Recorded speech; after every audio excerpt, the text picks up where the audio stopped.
رئيس الوزراء جمهورية الصومالية حسن علي قيرهي وفدي وهجامينيا ayaa gaaray xerada Cali Cadde oo 120 kiiloomitir u jirta caasimadda dalkani Jamhuuriyadda Djibouti. Ra'iisul Wasaaraha ayaa waxa safarkiisa ku wehelinaya xubno ka tirsan golaha wasiirada dalkani Djibouti iyadoo goobtaasi markuu gaarana ra'iisul wasaaraha ay aad ugu soo dhaweeyeen kumanaan dad ah oo iyagu ka soo jeeda Soomaaliya isla markaana halkan u jooga qaxooti ahaan si ay naftooda u magangeliyaan. على قويان ay dadku ruuxayeen waxayna qaarkood sare u hayeen calanka Soomaaliya iyagoo si weyn ugu faraxsan ra'iisul wasaaraha Jamhuuriyadda Soomaaliya oo ku soo booqday xiradii qaxootiga. dadka qaarkii ayaa waxay aad u dareemeen in Soomaaliya ay mar kale cagaheeda isku taagtay maadaama ra'iisul wasaaraha Soomaaliya oo ku faraxsan ayaga arko iyagoo aan dalban oo isagu ugu tago goobtii ay ku sugnaayeen dadkaasi qaxootiga Soomaaliyeed. رئيس الوزراء حسن علي قيرهي ayaa waxa uu goobtaasi ka jeediyay khudbad aad u raali gelisay dhammaan kumanaankii qaxootiga ahaa ee xeradaasi ku jiray.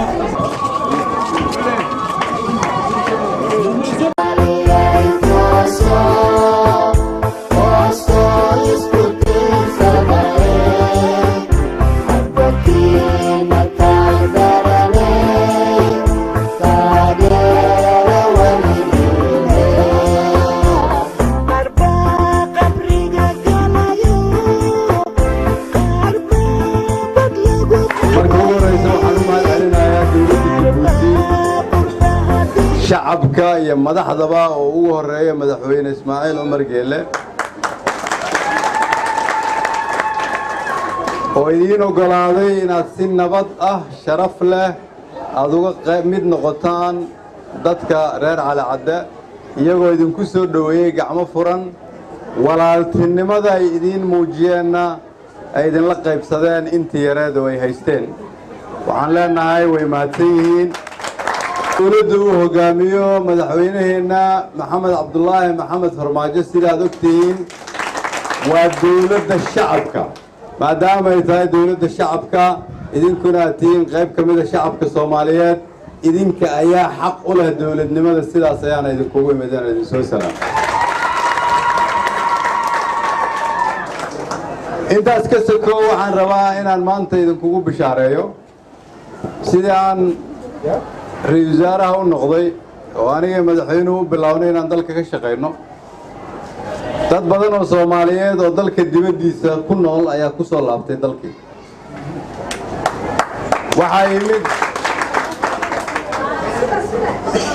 وعايمد قحوت تطبقنا محابيس وانك كأني إثيوبيا قارن كأني ليبيا قارن كأني إنديا قارن كأني سيشلز قارن كسو ودن تنزانيا قارن كسو ودن عمان وعن قوان سناي dadku siday u kala dib badan yihiin inaan ku bilowno waxaan ka shaqeyn doonaa in qof walba Soomaaliyeed oo dhibaataysan aan isku dayno hadii Ilaahay yiraahdo inay gacanteena gaarto.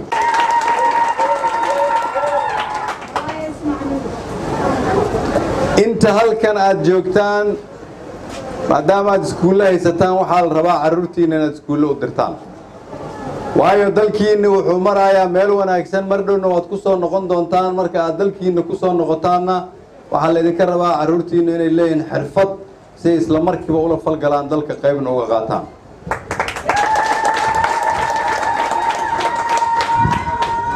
waxaad maqli doontaan kuwa badan oo facebookyada wax ku qora ama idaacada ka hadla oo yiraahdo dalkiina wuu xun yahay dalka Soomaaliya meel xun buu joogaa waa kuwii 28 sano dalka dumiyay ha dhageysanina.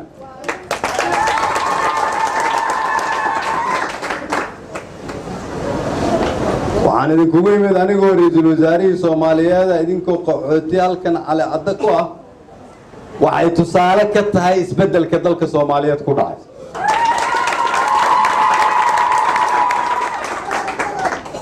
sababta aan idinkugu imid waxay tahay inaan aaminsanahay inaan ra'iisul wasaarihiina ahay aan ahay ra'iisul wasaare Soomaaliyeed aanan ahayn ra'iisul wasaare Muqdisho ama ra'iisul wasaare qolo. waxaan aaminsanahay in xanuunkiina xanuunkeyga yahay farxadiinuna ay farxadeyda tahay.